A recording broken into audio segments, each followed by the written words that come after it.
La pire des choses que le diable ait pu infliger, qu'il ait pu placer sur les gens, la pire de toutes les malédictions et la plus grande, la chose la plus ignoble, la plus hideuse, la plus horrible qu'il ait pu placer sur les chrétiens, c'est la peur.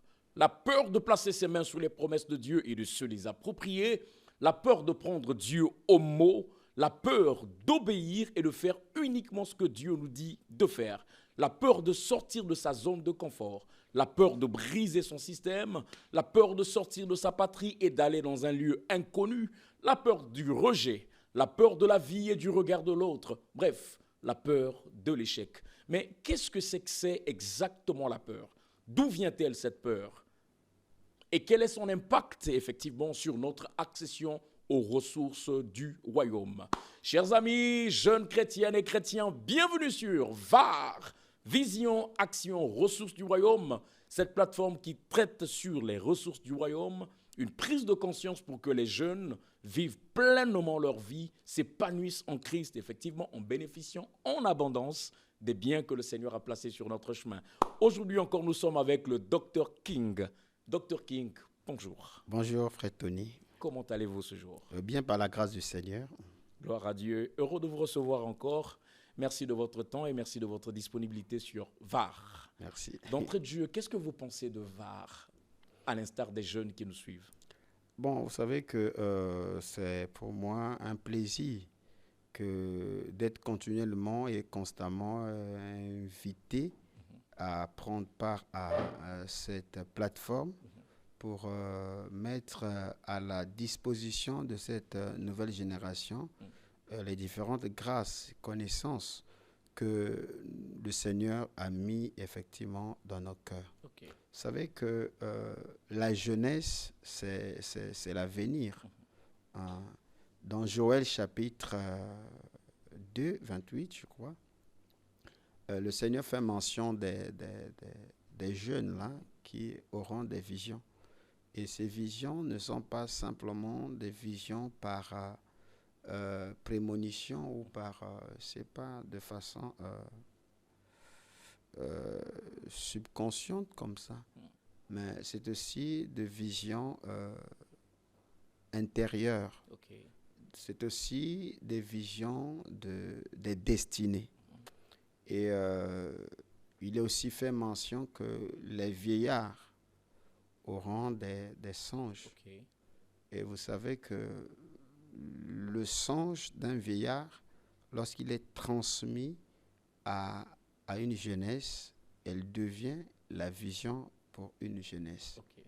Donc, je pense que si VAR a été mise en place pour canaliser notre jeunesse, c'est la mission la plus importante. Et pour moi, c'est le privilège le plus élevé que le Seigneur m'ait accordé.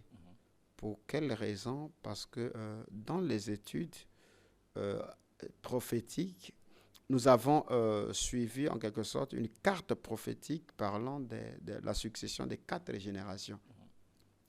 Et donc, 2025 vient mettre fin à la 3e génération. Donc, 2025, c'est une année de transition pour passer de la 3e génération à la 4e génération. Et c'est en fin 2025 que voilà aussi la vision de VAR est mise en place. Et pour moi, c'est quelque chose de très grand. Okay. Parce que je me posais 1001 questions en voyant aussi les inquiétudes, les déboires, les questionnements qui se posent de ça et là. Vous pouvez constater qu'il y a un peu des mouvements qui s'élèvent, les mouvements défaitistes, Okay. des mouvements de rétractation, d'abandon, de déviation. Et donc, mais je pense que il y avait un élément que j'ai toujours su qui était manquant au milieu de cette jeunesse-là. D'aucuns, peut-être, il faut peut-être réapprendre les béabas de qui est un prophète, Mais je ne pense pas que cette jeunesse ignore qui est un prophète. Le problème, c'est cet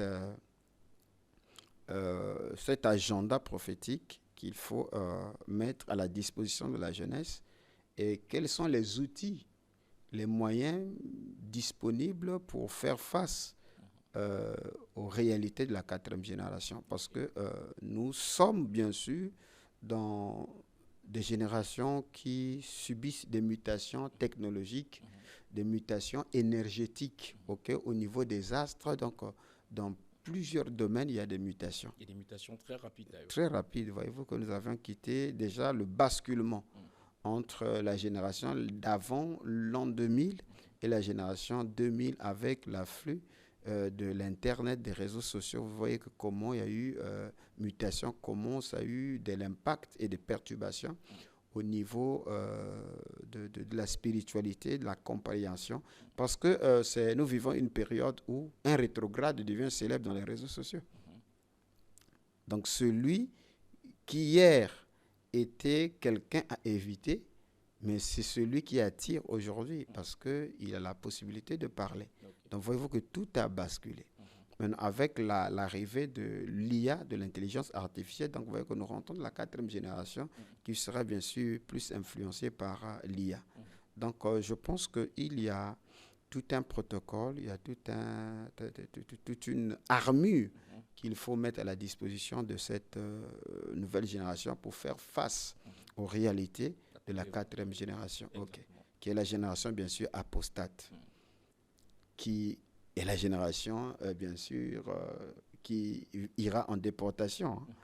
Et donc voir que VAR commence à traiter des questions relatives effectivement à la jeunesse, pour moi c'est en quelque sorte l'exaucement à mes prières. Et je pense que ça ne s'arrête pas simplement à moi.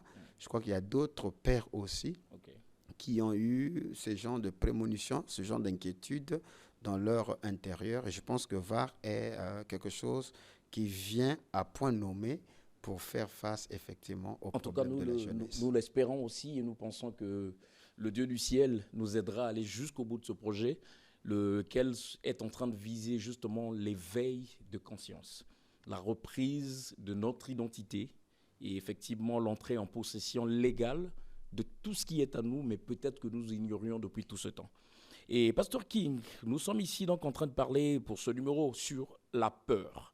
Comme nous l'avons dit d'entrée de jeu, c'est une malédiction, c'est la pire des choses qui puissent arriver, mais scripturairement, selon les Écritures, selon la Bible, et vous en tant que docteur, qu'est-ce que vous nous dites sur la peur? Qu'est-ce qu'elle est exactement face à la parole de Dieu, face à Dieu lui-même, ou voilà, qu'est-ce que c'est que ça exactement, la peur? Bon, mais je pense que c'est l'une des armes les plus utilisées, les plus même efficaces que l'ennemi utilise, c'est la peur. Et la peur vient sous plusieurs formes. Sous plusieurs formes, de toutes les façons, depuis la première fois que le mot ou ce concept peur a été introduit, nous sommes dans le livre de Genèse. Dès qu'il y a chute, dès que Adam a quitté effectivement le domaine de l'innocence, ce que nous avions introduit comme étant le mamlakam, c'est-à-dire sa royauté, son identité, le premier réflexe qu'il a eu peur. Donc dès qu'il y a eu chute, dès qu'il y a eu peur d'identité, dès qu'il y a eu peur de responsabilité, dès qu'il y a eu échec, la peur s'est installée. C'est la raison pour laquelle... Ça sonne bien. Oui. Parce que c'est un échec. Parce que Adam a reçu l'okonomia, c'est-à-dire le leadership de tout un régime, de toute une dispensation, une administration, une gouvernance de tout un régime qui était bien sûr une royauté. Et l'échec par la désobéissance l'a introduit dans la peur. Et la Bible dit que j'ai entendu la voix de Dieu et j'ai eu peur. Donc, vous voyez que là où il y a peur, il y a déjà désobéissance, il y a échec, il y a en quelque sorte un blocus et tout ce qui s'ensuit. Et vous verrez que chaque fois qu'il y a des promesses, dans Genèse chapitre 15, Dieu rappelle toujours à son élu que n'aie aucune crainte. Il a dit à Abraham. Il a dit à Josué. Dans Josué chapitre 1er, le verset 9, il dit « Fortifie-toi et prends courage ». Ce n'est même pas Dieu qui le fortifie. Il dit qu'il se fortifie lui-même. Tout en le rappelant que, tu sais, Josué, Moïse, mon serviteur, est mort. Vous voyez dans quelles circonstances? Il dit qu'il y a une promesse qui est là. Il y a le pays qui est là. Et tu as vu que tu as exploré le pays. Tu as vu que ce que Moïse avait annoncé, que le pays, c'est un pays où coule le lait et le miel. Tu as goûté l'évidence, les prémices, les arrêts du pays. Tu as pris part au raisin. Et voilà Moïse, celui-là qui était destiné à vous introduire dans le pays, le leader, celui à qui j'ai remis le bâton de commandement. Il est mort. Il ne t'a même pas laissé le bâton, puisque Dieu l'a tué sur des rochers là-bas. Okay. Maintenant, la seule chose que Dieu dit à Josué, il ne dit pas « je te fortifie ». Il dit « fortifie-toi et prends courage ». Parce que pour vaincre effectivement la peur, il faut le courage. Et dans le Nouveau Testament aussi, toutes les fois que le Seigneur faisait une apparition auprès de ses disciples, il leur disait un mot comme un mantra, n'ayez pas peur. Okay. N'ayez pas peur. Voyez-vous, parce que la peur tue la foi. La peur, effectivement, paralyse. Et enfin, dans 1 Jean chapitre 4, le verset 18, la Bible dit que l'amour parfait bannit la crainte. Quand on dit crainte égale à bien sûr, peur. Et Frère Branham, le prophète du temps de la fin, il dit quelque chose de très capital au sujet de la peur. Il dit ceci que j'ai vu quelque chose d'horrible dans l'Église, c'est la peur. Il dit que la peur est la plus grande malédiction que Satan a placée dans l'Église. Et donc, c'est tout un défi. On ne peut pas accéder effectivement à notre héritage si on a peur. Voilà pourquoi le pays est là, la providence est là, les bénédictions sont là, les opportunités sont là, okay, les ressources sont là, mais il nous faut nous fortifier et prendre courage. Et se fortifier et prendre courage veut dire vaincre effectivement la peur. On peut se fortifier parce que déjà la force est en nous. Et Dr King, en tout cas, merci pour ces éclaircissements. Ça me pousse à aller à la deuxième question, laquelle je pense que vous avez déjà effleuré dans votre première réponse. C'est celle de savoir comment peut-on surpasser? Comment peut-on bannir? Comment peut-on briser de sa pensée la peur et passer tout de suite à l'action? Oui. Pour passer à l'action, effectivement, il y a ce qu'on appelle le courage. Okay. Et là où on évoque le courage, il y a bien sûr le risque. Le risque, ok. Qui dit risque égale à avoir confiance ou la notion de foi. Et pour bien élucider cela nous ramène dans le livre de Matthieu 25, avec les paraboles du royaume toujours. Vous verrez que lorsque le Seigneur fait allusion des paraboles du royaume, quand vous lisez profondément, vous verrez que ce sont des paraboles de l'économie. Ce sont les paraboles de l'économie. Et dans Matthieu 25, vous verrez ici que le Seigneur est en train de parler de quelque chose d'extraordinaire, en rapport bien sûr avec son retour, mais il a introduit la notion de la peur. C'est la parabole des talents.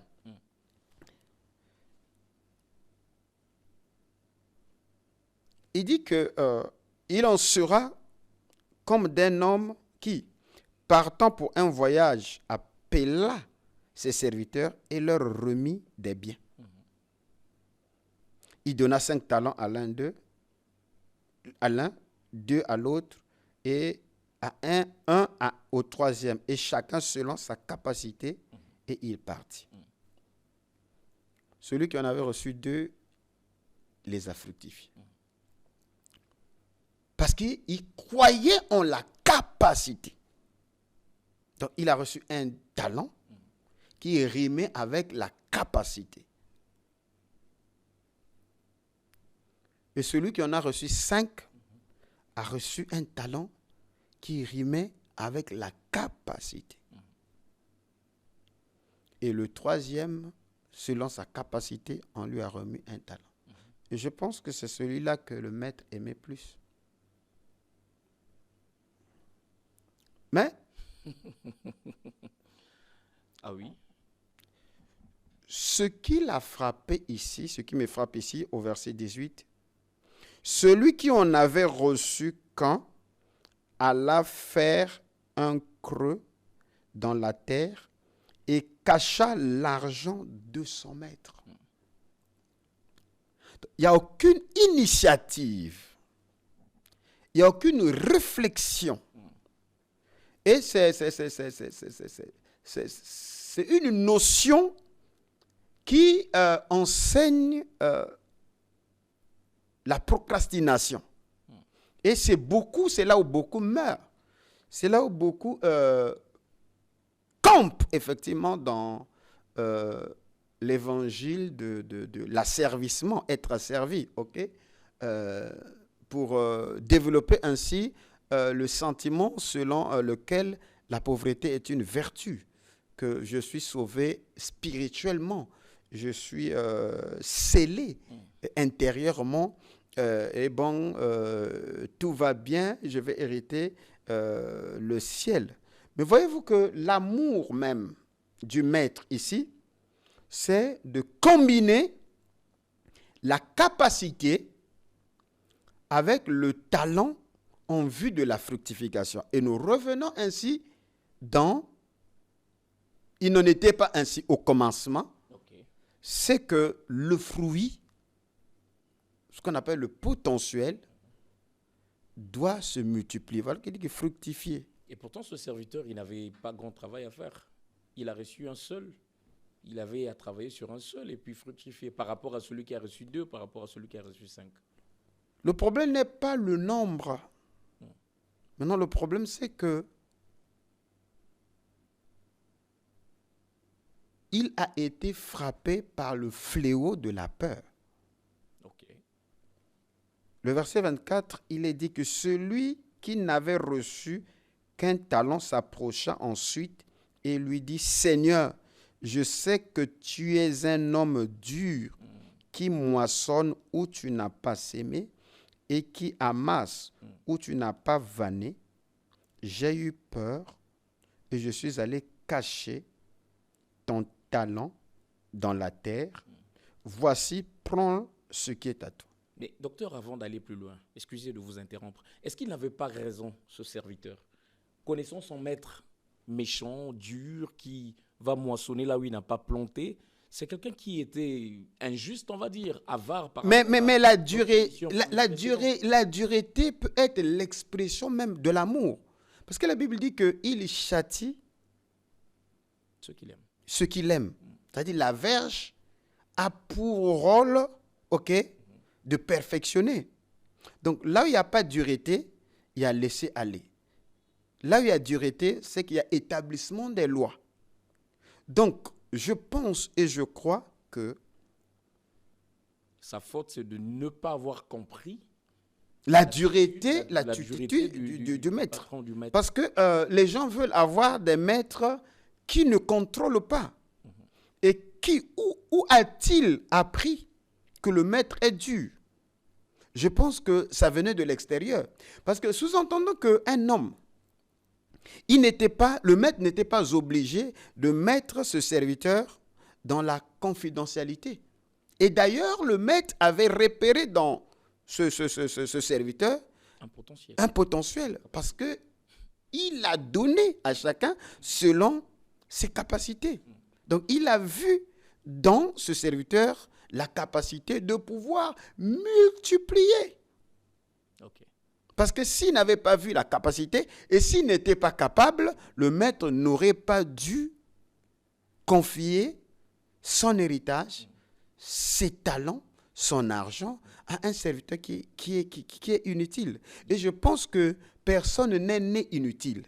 Donc ce serviteur, s'il n'était pas inutile, il l'est devenu. Le maître a eu confiance en lui. Parce que le maître a vu en lui le potentiel comme chez les autres.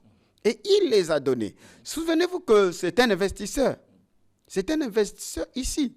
C'est que, assurément, ce monsieur n'a pas dû gérer le secret. Parce que, de toutes les façons, l'on ne met pas n'importe qui dans la confidentialité financière.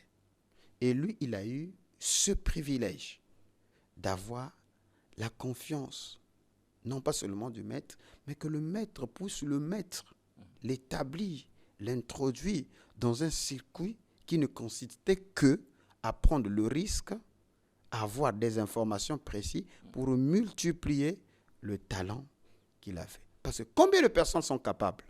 Combien de personnes ont des compétences, mais qui n'ont pas eu le privilège d'avoir une opportunité, que viennent entre leurs mains les talents, la provision en vue de la multiplication. Mais le monsieur dit ici que ce n'est pas parce qu'il vanne, ce n'est pas parce qu'il amasse là où il n'a pas vanné. Lui, il a eu la peur de la rigueur. Pourquoi il a eu peur? Il a eu peur d'échouer. Ok. La peur de l'échec. C'est la peur de l'échec. Et il est allé cacher le talent sous terre. Parce que le maître sait, tant mieux avoir un élément qui a fait le nécessaire pour multiplier, dupliquer, fructifier le talent et qu'il a échoué. Parce que dans chaque échec, dans tout échec, il y a une leçon. L'échec n'est pas une fatalité, mais c'est un apprentissage. Et toutes les fois que tu n'as pas réussi, tu n'as pas échoué, mais tu as appris. Et la prochaine fois-ci, on met à ta disposition le même talent, tu ne commettras plus la même erreur. Tu as déjà des tremplins, en fait. Effectivement. Donc, voyez-vous que en prenant le talent, en l'enterrant sous terre, il n'a rien appris. Et c'est ça qui est fait que le maître soit dans ces états. Donc, c'est la peur de l'échec qui est fait que... Il ne passe pas à l'action. Effectivement. Parce que c'était un monsieur qui ne pouvait pas supporter la reproche. C'était un monsieur qui ne pouvait pas supporter effectivement le contrôle. Son maître lui répondit, « Serviteur méchant et paresseux, tu savais que je moissonne où je n'ai pas sémé et que j'amasse où je n'ai pas vanné.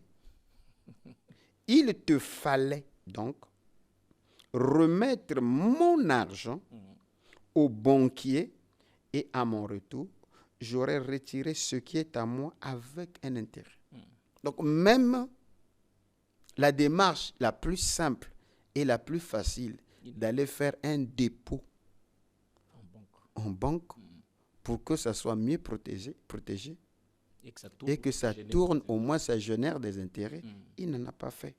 Donc il y a la paresse. Et même, il va plus loin, il dit que c'est une méchanceté. Voilà pourquoi j'ai toujours dit que, et j'ai toujours cru que, et j'insiste, que ne pas prospérer, ne pas se multiplier est une méchanceté. C'est même un vice, c'est un affront contre la loi divine, parce que la loi première de Dieu est une loi d'abondance, c'est une loi de multiplication. Dieu a dit pullulez, multipliez, développez-vous et remplissez bien sûr la terre. Donc ne pas s'inscrire dans cet ordre de multiplication, ça révèle effectivement d'une sorte de paresse et de méchanceté. Et quelle est la sentence à tous ceux-là qui vivent de méchanceté? Ôtez-lui le talent et donnez-le à celui qui en a 10 talents, car on donnera à celui qui a et il sera dans l'abondance, mais celui qui n'a pas, on ôtera même ce qu'il a. Là encore, docteur, permettez de vous interrompre un instant. À celui qui a, on lui donnera. Mais à celui qui oui, n'a ça pas, prouve que Dieu devient plus proche du riche, là. D'accord. Maintenant, Ah bon, là encore, c'est autre chose que vous balancez. Mais celui qui n'a pas, pour commencer, il n'a pas. Mais on lui arrachera même ce qu'il a. Non, celui qui n'a pas ne veut pas dire qu'il est dépourvu. Et c'est ça le Mais il est dans la thésaurisation. Voyez-vous, ne prenez pas la mauvaise lecture, la mauvaise interprétation et la mauvaise application des Saintes Écritures, ça crée des dégâts. Et c'est ça, effectivement, la raison pour laquelle... Mais là, l'Écriture est claire. Non, non, c'est ta manière, la manière générale de percevoir. Parce qu'ici, c'est le Seigneur qui commence à donner une conclusion. À celui qui a, on ajoutera. Oui. À celui qui n'a pas. Ça veut dire qu'on est d'accord qu'au départ, il n'a rien. Mais qu'est-ce qu'il n'a pas? Comment se fait-il qu'il n'ait rien et qu'on lui ravisse même ce qu'il n'a pas? Qu'est-ce qu'il n'a pas? C'est l'initiative en vue de la multiplication. Parce que celui qui a 10 talents, il en avait 5. Et il a mis en place des idées, des initiatives en vue de la multiplication. Okay. C'est la raison pour laquelle il s'est retrouvé avec 10 talents. Et celui qui en avait 1, à qui on a remis 1, le manque n'était pas l'argent. Le manque est l'idée. Donc sa pauvreté est mentale. Son blocus est mental. D'accord. Et je suis sur cet élan-là, dans cet élan-là. Il n'a pas d'initiative. Mais vous allez lui ôter quoi en ce moment-là? Selon l'Écriture. Mais ça veut dire qu'il est hostile à toutes sortes d'abondance. Il fait obstacle à la loi de Dieu. Il est marié à l'échec. Or, l'échec, c'est manquer même le but qui est le péché. Donc, échouer, c'est manquer le but. Parce que le but de Dieu, c'est l'extension, l'épanouissement, okay? Le développement, la croissance. C'est pas quels sont les euphémismes, okay? Les synonymes qu'il faut utiliser, mais c'est ce que ça veut dire. Que ce soit le succès, que ce soit la multiplication, la fructification, okay? L'abondance, la prospérité. C'est pas quel est le mot approprié que vous voulez.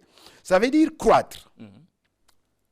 Ne pas accepter que la loi de Dieu est une loi de croissance ou d'évolution, okay, de perfection. Et Frère Branham, dans l'unité, il dit quelque chose que j'aime. Il dit que, voyez-vous que il n'y a que les oiseaux qui n'ont pas changé de milieu de vie. Okay. Leur environnement. Leur environnement. Ils n'ont jamais cherché à amender, à améliorer leur environnement. Mais pourquoi? Parce que l'oiseau n'est pas créé à l'image et à la ressemblance de Dieu. Okay. Dieu a dit, créons l'homme à notre image et à notre ressemblance afin qu'il domine. Et il a la mission d'être béni, et cette bénédiction s'auto-développe sous forme de 5 ordres.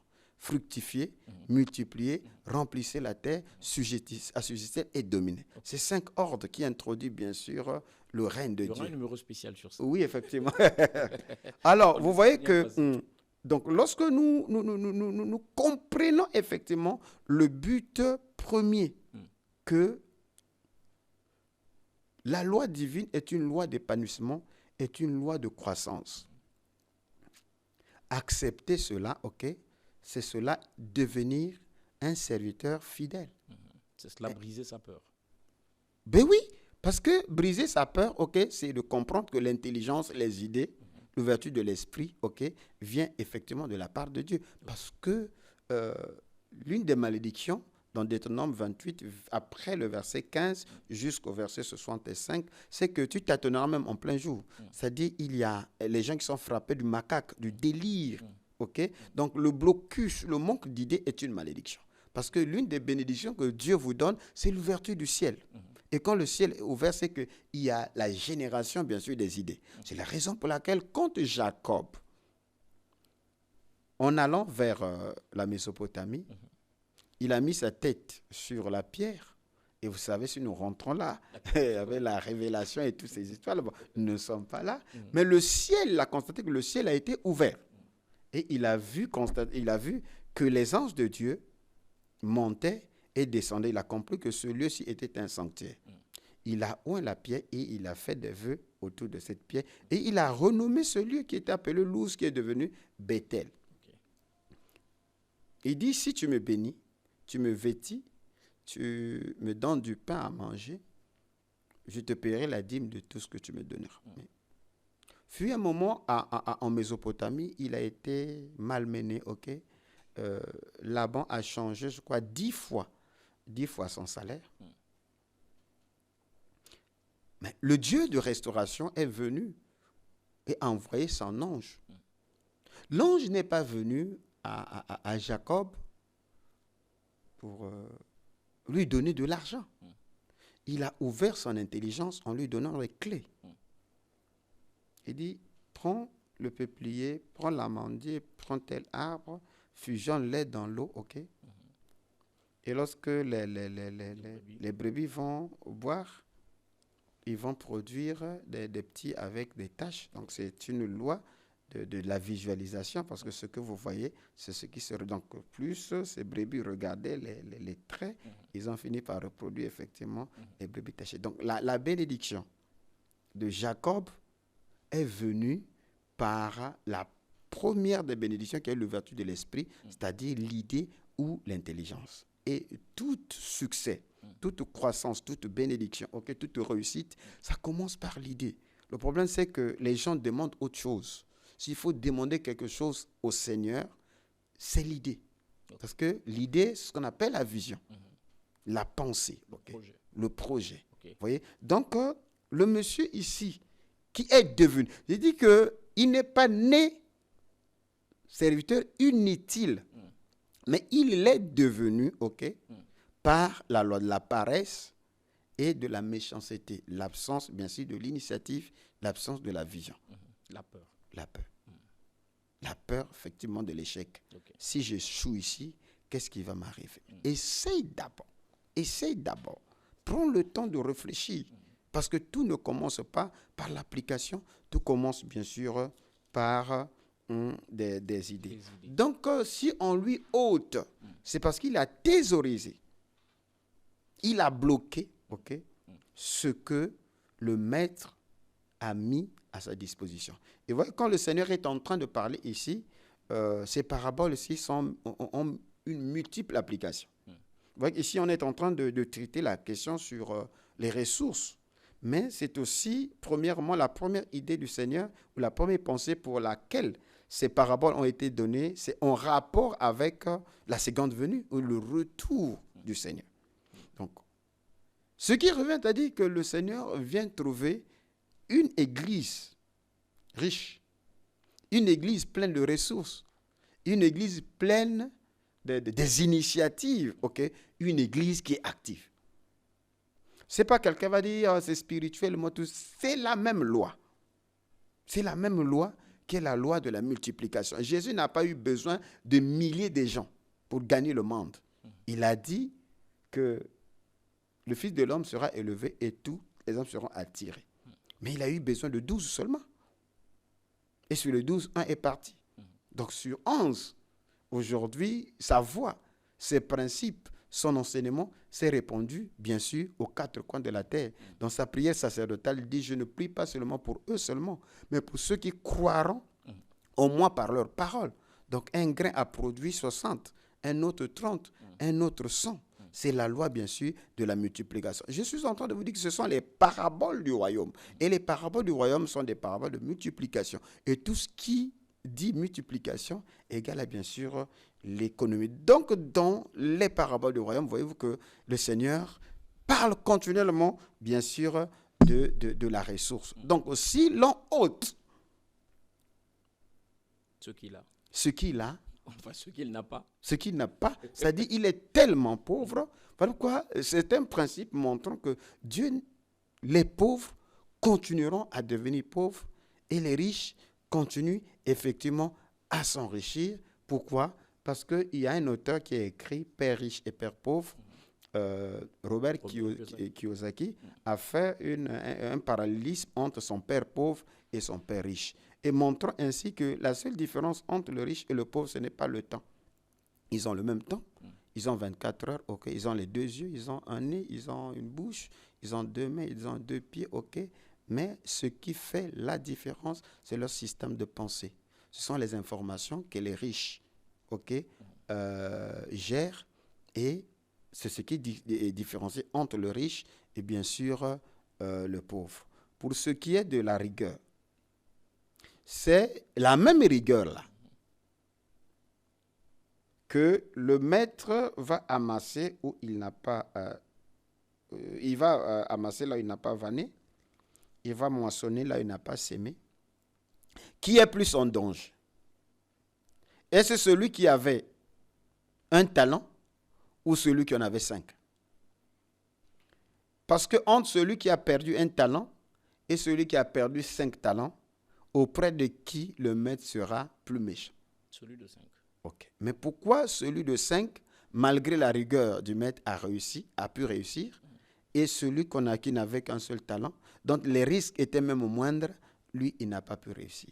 L'initiative. C'est l'initiative, la méchanceté, ok, l'égoïsme, vous voyez. Donc on aura compris, Dr King, que pour surpasser, briser ou alors bannir sa peur, il faut prendre l'initiative, il faut aller au-delà de ce que l'on est, de comprendre que tout ne s'arrête pas sur la méchanceté, sur la peur, sur X ou Y, mais il faut transcender, il faut aller au-delà de ce que l'on peut voir. Mais en s'inspirant de ça, Dr King, je m'en vais vous poser la prochaine question qui va consister à savoir, est-ce qu'il y a un côté positif, est-ce qu'il y a un vertu, sinon pour dire côté positif que l'on peut tirer de la peur?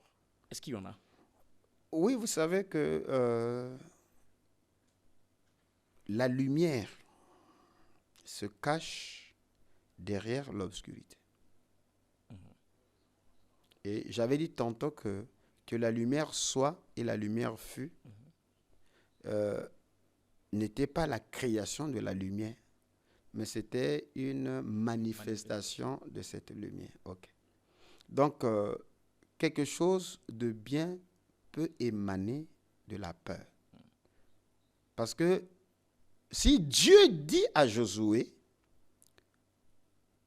fortifie-toi et prends courage, c'est parce que l'Éternel Dieu était conscient que Josué était devant une tâche presque impossible humainement à accomplir. Voilà pourquoi les paroles de consolation, les paroles d'affermissement de Yahvé étaient des paroles qui avaient pour mission de générer le courage, la force. Et cette force n'émanerait pas de l'extérieur. La force se trouve au-dedans de nous, sous la forme d'un potentiel. La Bible dit que dans Juge chapitre 6, qu'un jeune homme, Gédéon, vivait aussi dans la peur. Donc, voyez-vous que la peur, elle est partout comme les ténèbres. Et Frère Branham a raison, et je suis d'accord avec lui, que c'est une malédiction, la peur. Quand l'ange vint à Josué, à Gédéon plutôt, j'aime Josué, Gédéon, parce que c'est toujours des guerriers et tout ça. Okay. Parce que être un vaillant guerrier, c'est de bannir, bien sûr, la peur ou la crainte, comme le Seigneur a dit que l'amour parfait bannit la crainte. J'aimerais faire un tour chez Frère Branham. J'espère que ça ne te dérange pas lorsque je parle de Frère Branham. Bien au contraire. Et j'espère aussi que ça ne vous dérange pas. C'est l'une de nos ressources. Oui, ok. Donc, Frère Branham a prêché un message très capital intitulé « Si Dieu est avec nous, où sont tous ces prodiges ?» Okay. Donc, c'est une interrogation. Dans ce message, Frère Branham prend Juge chapitre 6. Il dit que Israël pêche et ils sont asservis par les Madians, les Madianites, qui viennent, Frère Tony et les chers téléspectateurs, les Madianites ne viennent pas au moment où les Israélites sont dans la saison de sémailles. Okay. Le diable s'en fout quand tu sèmes. Madian, l'ennemi d'Israël, ne vient pas lorsque tu es en train de s'aimer, pas même lorsque tu es en train de sarcler. C'est lorsque le temps de la moisson arrive, Madian vient. Donc, c'est pour dire que tu travailleras avec toute ta force et tu ne récolteras pas ce que tu as sémé. Et Gédéon est dans cette peur, en train de battre le froment sous le pressoir. Il est caché. Donc, la peur vous amène à vivre en autarcie. C'est-à-dire, vous n'êtes pas dans l'offensif, vous agissez en défensif. Et vous savez qu'un seul mot peut changer toute la mentalité d'un peuple, peut booster le courage. Et Donald Trump nous a montré cela. Il a juste enlevé la plaque au niveau du ministère, qui était jadis le ministère de la Défense. Il a dit que ce n'est plus le ministère de la Défense, c'est maintenant le ministère de la Guerre. Ce n'est pas un nouveau budget qui a été affecté. Ce n'est pas un autre ministre. C'est la même équipe. Mais on a juste changé un mot. Et ce mot a changé la mentalité. Et tout a basculé. Même les programmes ont été modifiés. Ils sont passés en mode défensif. Ils sont passés, rentrés en mode offensif. Un seul mot. Donc, voyez-vous que le pouvoir des mots. Donc, quand Dieu dit, fortifie-toi et prends courage. Donc, Josué, Gédéon plutôt, a écouté le message d'un prophète parce que lorsqu'ils ont crié à l'Éternel, Frère Branham explique que Dieu les a envoyés un prophète dont son nom n'est même pas mentionné. Honte à griffe. Je n'entre pas là-dedans. C'est justement ça qui nous... qui font... voilà. Donc, ça produit, ces choses-là, quand on en parle, ça produit effectivement la stimulation. C'est la raison pour laquelle j'ai dit tantôt à l'introduction, non, le problème, c'est que la jeunesse d'aujourd'hui, ce n'est pas juste... Ils n'ont pas besoin de savoir qui est un prophète. Ils le connaissent. Ils ont besoin de l'autre facette. Parce que lorsqu'ils ont crié, Dieu, pour les exaucer, il les a envoyé un prophète. Et Frère Branham dit, voyez-vous que le nom de ce prophète-là n'est même pas mentionné. Nous sommes au verset 7 de Genèse chapitre, et Juge chapitre 6, le verset 7. Mais vers le verset 10, Frère Branham dit que Gédéon, malgré le passage du prophète, il avait toujours la peur. Donc le message du prophète n'a pas enlevé la peur. Parce que la peur, ce sont des idées reçues, des informations qui ont été accumulées, des enseignements qui ont été accumulés. Un système d'exploitation. Voilà, dans le subconscient, dans notre système d'exploitation, et qui sont devenus des croyances. Comprenez que les croyances se développent, se créent. Et ça peut être des fausses croyances. Et Gédéon est dans ces fausses croyances, malgré la présence ou le passage d'un prophète qui vient les ramener. Mais Frère Branham dit qu'après le message du prophète, il y a eu la parution de l'ange. Et quand l'ange est apparu, d'ailleurs Frère Branham dit que l'ange là était une théophanie dans une chair humaine. Et je dis ces choses-là, c'est un peu... Nous aimons bien ce langage. L'âme des aigles, parce que effectivement on est en train de parler à cette quatrième génération, qui sont comme des aiglons, mais qui sont sous le leadership de la mère poule. Et donc lorsque la mère aigle vient, la mère ne vient pas prendre les glands. Parce qu'il y a des aiglons qui attendent que la mère aigle vienne les prendre pour les amener dans les hauteurs. Non, ça n'existe pas. Ce n'est pas le type. Si vous attendez ce genre des enseignements, vous avez faussé. Parce que la basse-cour, c'est aussi l'environnement de la peur. Mais le cri de la mère aigle a pour mission de chasser les poussins. Mais et d'éveiller la conscience. La conscience de l'aigle pour dire que tu as le potentiel au-dedans de toi. N'aie pas peur. Envoyez-le.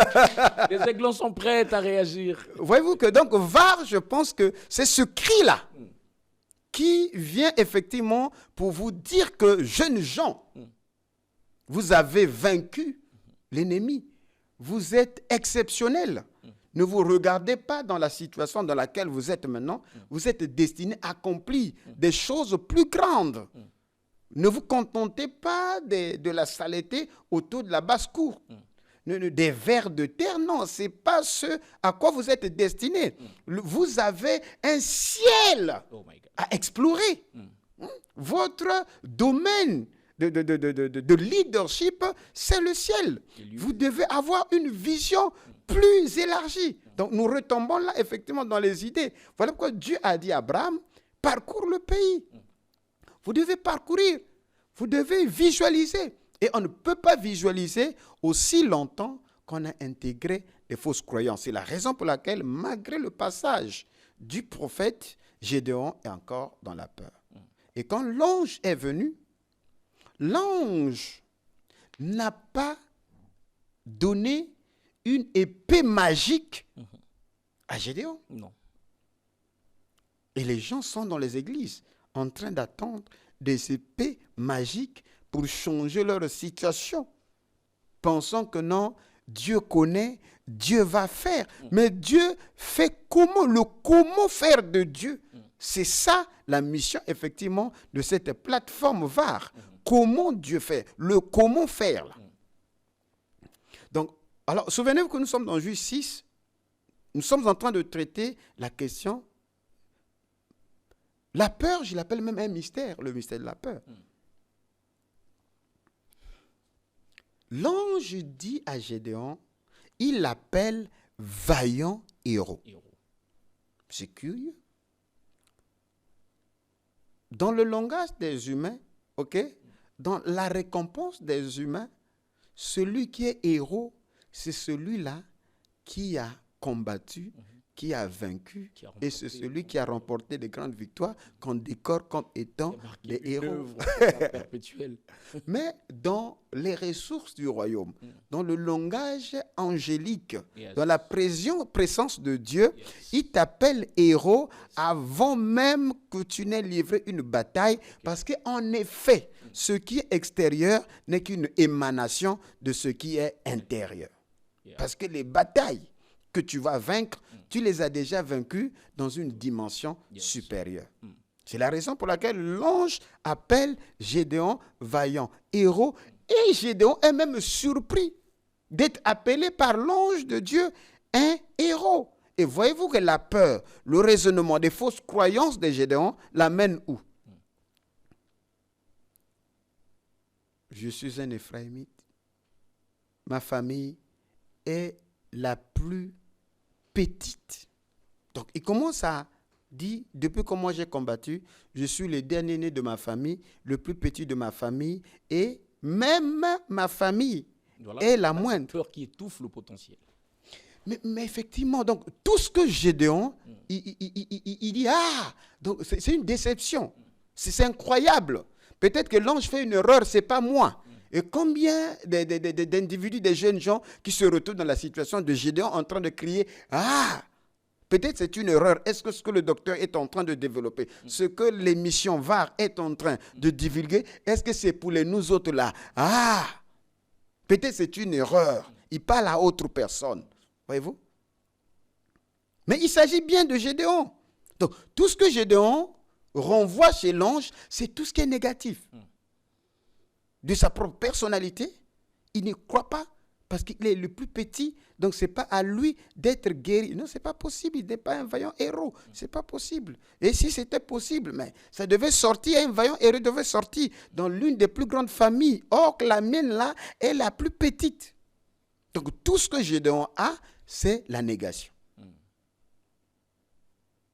Mais l'ange ne s'arrête pas là, il dit avec la force que tu as. Parce qu'il dit, avec quoi? Irai-je, je suis vaillant héros. Comment? Avec quoi? Irai-je délivrer Israël?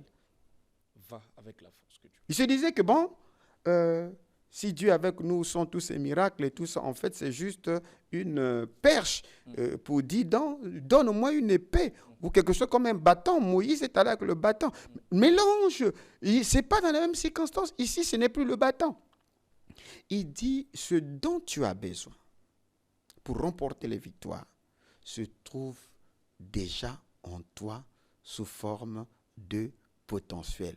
Et tout ce dont tu as à faire, c'est de redécouvrir le potentiel qui est en toi. Et tout ce qui t'empêche de découvrir le potentiel qui est en toi, c'est bien sûr la peur. Il dit, avec la force que tu as, va, combat les Madianites, va, délivre Israël de l'oppression des Madianites. Donc, je veux dire que le potentiel, il est intérieur. Et tant que nous avons intégré la peur, le potentiel est étouffé comme la lumière, est obstruée par les ténèbres. Frère Branham dit que c'est la parole de commandement. Il dit ça dans... il y a ici un homme qui peut allumer la lumière. La parole de commandement a dissipé l'obscurité pour que la lumière puisse, bien sûr, jaillir. Voilà pourquoi l'une des Écritures dans Ésaïe, il dit que l'obscurité couvre les nations, les ténèbres, les peuples. Mais sur toi, ta lumière arrive. Lève-toi et sois éclairé. Ces Écritures veulent simplement attirer notre attention pour dire que tu dois te fortifier. Ce n'est même pas Dieu. Dieu dit que je viens te fortifier. Tu dois te fortifier. C'est-à-dire prends conscience que tout ce dont tu as besoin se trouve déjà en toi. La capacité se trouve déjà en toi. Le potentiel se trouve en toi. L'intelligence se trouve en toi. L'onction, le courage, les idées se trouvent en toi. Pose-toi des vraies questions. Concentre-toi, Comme ce aiglon dit que le potentiel pour voler dans les airs ne viendrait pas de l'extérieur. Le cri de la mère aigle, avait pour mission de réveiller, effectivement, de réveiller la conscience intérieure de l'aiglon. Il dit, tu vois les autres, ça les fait peur. Ils fuient même. Pourquoi toi, tu ne fuis pas? C'est parce que tu es lié à cette voie-là. Écoute les instructions de la mère aigle. Je fais comment? Et tout se trouve en toi. Bouge simplement. Essaie un peu de battre les ailes. Tu vas monter. Bon, au début, tu peux aller un peu. Tu vas tomber, mais continue encore. Parce que le ciel est un royaume. Le ciel est un domaine. Dis que pourquoi te contenter en train d'être limité autour de ce que tu vois alors que tu es appelé à accomplir des choses extraordinaires. Donc voyez-vous que la peur est un fléau, la peur est une malédiction. Et lorsque nous parlons de la peur ici, c'est la peur à tous les niveaux, que ce soit dans le développement, dans tous les niveaux, que ce soit au niveau même des richesses. Ce qui empêche l'accès, c'est véritablement la peur. Et il y a la peur de la... Puisqu'on parle ici des ressources, il y a ce que l'on appelle par la chromatophobie. La chromatophobie, c'est la phobie ou la peur de l'argent. Elle désigne une peur irrationnelle liée à l'argent, que ce soit en tant qu'objet physique ou en tant que concept. Puisque tu as posé la question, est-ce qu'on peut tirer de la profit de la peur? Effectivement. Pourquoi? Parce que là où il y a peur, c'est qu'il y a un potentiel, le courage à l'intérieur de la peur. Le problème, c'est qu'il faut juste l'instruction, pour que l'élu comprenne que le devenir, la montée, toute ascension, toute percée dépend de la prise de conscience, parce que la peur n'est qu'un mensonge. La peur n'est qu'une déformation. La peur n'est qu'un éloignement effectif du but principal. La peur que veut...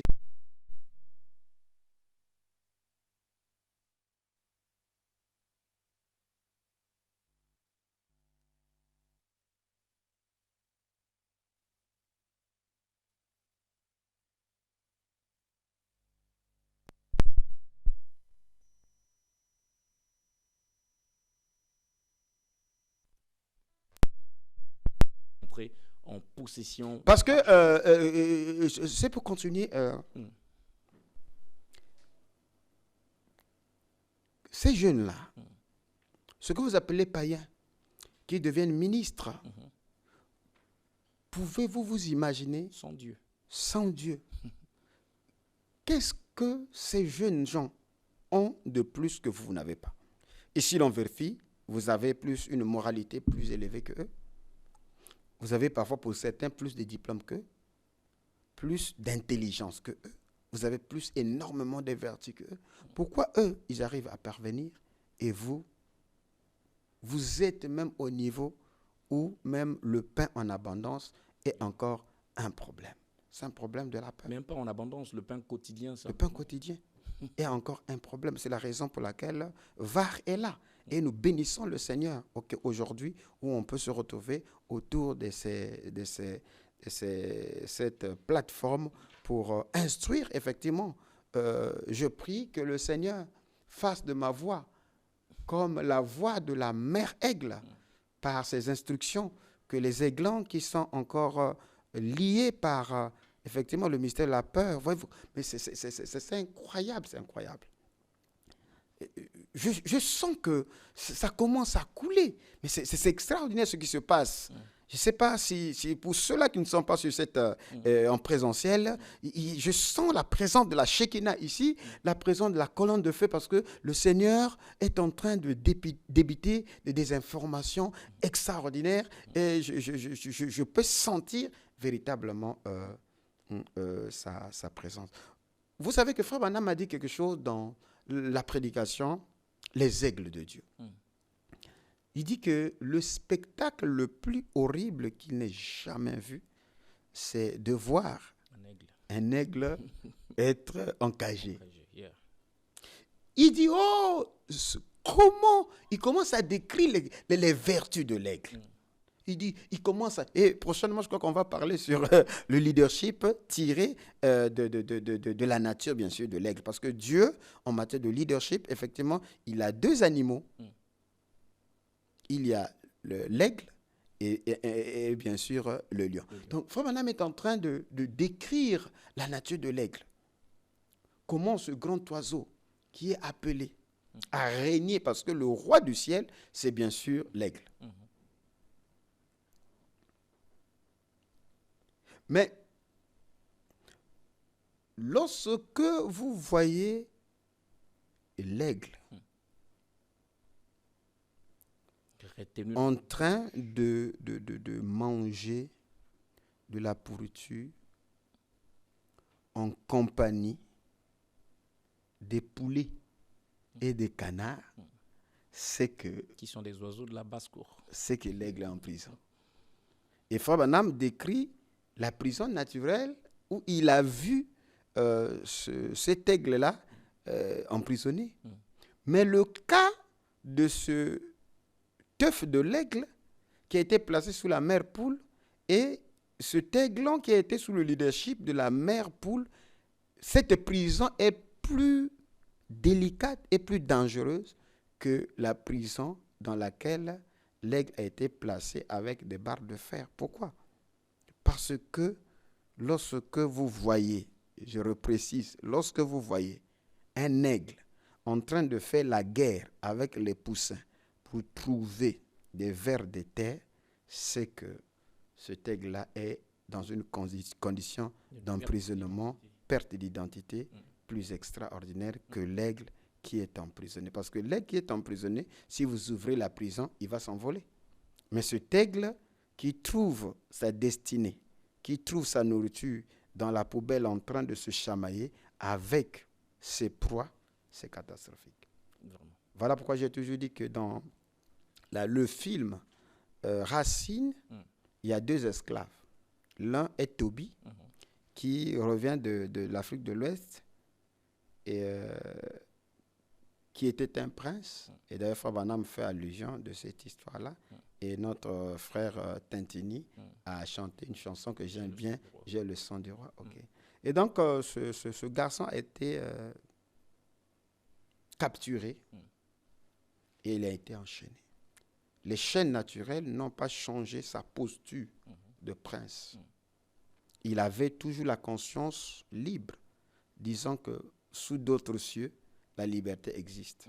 Mais il a croisé un ami appelé Violent. Violent, il est né aux États-Unis d'une lignée des esclaves. Et qui joue de la musique pour distraire ses bourreaux. Et voilà, Kunta Kinte dit, moi je suis en train de couper mes chaînes, après on va s'enfuir. Violent dit, fuir où? Je dis non, mais on va fuir pour retrouver la liberté. Violent, dans son système cognitif, dans son mindset, il fouille là, le mot liberté n'existe pas. Il dit la liberté c'est quoi? Donc Kunta Kinte a des difficultés pour l'expliquer ce que c'est la liberté, parce que pour lui, il ne peut pas intégrer, c'est-à-dire dans son mindset, il ne comprend pas, parce que son sort est déjà scellé. Vous comprenez? C'est ça, les chrétiens. Donc, la pensée de Violent est limitée. J'appelle cela, et nous appelons cela les pensées limitantes. Et ce qui produit des pensées limitantes, ce sont des circonstances ou des croyances. Et ces croyances peuvent naître aussi des traumatismes, des environnements ou même des lignées. Voilà pourquoi nous avons parlé de la chrométophobie, qui est cette peur, cette phobie exacerbée de l'argent, que ce soit l'argent en tant qu'objet physique ou en tant que concept. Donc, ce sont des liens. Donc, dire à Violent, être libre, il réfléchit, il cogne la tête, il fouille, ça n'existe pas. Parce que pour lui, il dit non, je ne peux pas être libre parce que mon arrière-grand-père fut un esclave. Mon grand-père est esclave, moi je suis un esclave, mes enfants sont des esclaves, les enfants de mes enfants sont des esclaves. Voilà pourquoi nous sommes de la lignée de ceux-là qui jouent le violon lorsque le maître, donc c'est un esclave de maison. Donc, Kunta Kinte n'a pas pu convaincre Violent que la liberté existe sous d'autres cieux. Mais Kunta Kinte, quand les autres dorment, lui avec un métal, il est en train de casser, parce qu'il faut briser les chaînes, parce que les chaînes lui empêchent de courir, les chaînes lui empêchent d'atteindre la liberté, les chaînes, vous voyez que le bloquent. Et je suis en train de parler ici à des Kunta Kinte qui sont assis, alors que tu écoutes ces enseignements ici sur la plateforme VAR. Nous sommes en train de prendre effectivement ce marteau, en train de cogner sur les chaînes, ok, chaque jour, encore par la loi de la répétition, encore et encore, jusqu'à ce que les chaînes qui nous bloquent, les chaînes qui bloquent notre destinée, les chaînes qui bloquent notre percée, les chaînes qui bloquent notre épanouissement puissent s'écrouler pour que nous puissions prendre la fuite. Yes. Parce que sous d'autres cieux, ok, il y a possibilité que tu deviennes milliardaire. Sous d'autres cieux, il y a possibilité que tu sois un manager influent. Sous d'autres cieux, il y a possibilité dans le royaume d'être comme John Charit. Il y a possibilité d'être comme Argan Bright. Il y a possibilité d'être comme Joseph d'Arimathée. Il y a possibilité d'être comme, parce qu'il y a tellement de ressources, bien sûr, dans le royaume. Voilà pourquoi le pays est là. Et on nous dit de nous fortifier. Il faut se fortifier. Donc, j'ai dit à Gédéon que prends courage. La force est en toi. Tu es un vaillant guerrier. Tu es un vaillant héros. On ne te donne pas une épée sacrée. Non. L'épée se trouve au-dedans de toi. La capacité se trouve au-dedans. Il n'y a pas de limite. Il n'y a pas vraiment de limite. Le problème, c'est qu'il faut bannir la peur. Et c'est l'amour. Voyez-vous que Dieu est amour. C'est Dieu en nous, en tant qu'amour, qui a la capacité de briser les chaînes de peur, parce que la peur est la malédiction. Et j'ai dit tantôt par l'introduction que lorsque on quitte le domaine de Dieu, le royaume de Dieu, la juridiction même de Dieu, alors on pêche, on perd l'héritage, effectivement on tombe de la peur. Ça veut dire que c'est l'héritier qui perd sa position, qui a peur de revenir. Mais je vous invite par cette parabole du fils prodigue, voyez-vous, qui s'est éloigné de la maison de son père et retombé plus bas en train de manger la nourriture des pourceaux. Et il lui a été même interdit. Voilà. Des interdits, encore des interdits. Et vous voyez comment les croyances s'intègrent. par les limites, par les interdits. Et malgré qu'il prend conscience pour revenir dans la maison de son père, à cause des interdits, il ne revient pas en tant que prince. Parce que sa pensée a été déjà entamée. Il dit, je veux repartir, pas en tant que fils, mais en tant que serviteur, en tant que mercenaire, en tant que subalterne. Voyez-vous comment les peurs, comment la peur peut venir tout simplement par des injonctions, par des fausses croyances, par la fausse liturgie, les faux enseignements, par un traumatisme, par des phobies, par un environnement, et elles finissent par devenir des croyances, par praxisme, ça s'intègre. Et malgré que tu es fils de Dieu, malgré que tu reviens au Seigneur, vous voyez que la peur, les chaînes sont toujours là. Tu es devant ton Père, mais tu ne le reconnais plus comme ton Père. Tu raisonnes, non, je reviens simplement comme un serviteur, un mercenaire. Je viens pour travailler. Mais le fils ne travaille pas dans la maison de son Père. Poignant. Il vient pour régner. Et c'est ça le problème. Mais alors, qui fait que... très poignant. Et c'est ça justement la raison d'existence de VAR, Dr King. Encore l'occasion ici de rappeler à mes jeunes, à mes amis, à ceux qui sont jeunes comme moi, même les vieux qui nous suivent. Oui. Pendant que le docteur parle, je pense que nous avons longtemps tourné autour de la montagne. Nous nous sommes longtemps déplacés de lieu en lieu, mais nous n'avons pas avancé. Oui. Il est temps que nous puissions nous asseoir, nous poser de vraies questions, prendre des véritables initiatives et avancer pour entrer pleinement dans notre possession. N'oubliez pas que dans tout le spectacle sordide et lamentable des peurs humaines, il n'y en a pas plus destructrice et plus défaitiste que la peur de l'échec. La peur qui vient étouffer notre potentiel, la peur qui engendre l'inertie, la peur qui vient également paralyser la vision. Mais grâce à VAR et à toutes ces émissions, à tous ces numéros, nous pensons que nous irons très loin. Pourquoi pas organiser des rencontres? Oui, des rencontres. Pourquoi pas faire des conférences? Effectivement. Pourquoi pas des masterclass où nous pourrons discuter et donner avec beaucoup plus de temps, beaucoup plus de support, partager toutes ces connaissances qui feront que le mindset d'un jeune, d'une jeune fille chrétienne, d'un jeune chrétien soit boosté et qu'il entre en possession de son héritage, qu'il entre dans l'exploitation des ressources du royaume. Dr King, merci de votre temps. Merci le plaisir est partagé, vraiment. Vraiment, merci d'avoir ouvert votre cœur et d'avoir libéré toutes ces énergies, toutes ces clés qui, je crois, apporteront des fruits justement de cet enseignement. Merci encore à vous tous qui nous avez suivis. Que Dieu vous bénisse. Merci à tous les amis derrière la caméra. Merci au service technique, le frère Jodel, frère Alibi et à tous les autres. Merci au Dr King. Suivez-nous sur Étendard du Midi. Suivez-nous sur Trace et Facettes, sur Beth Nesher.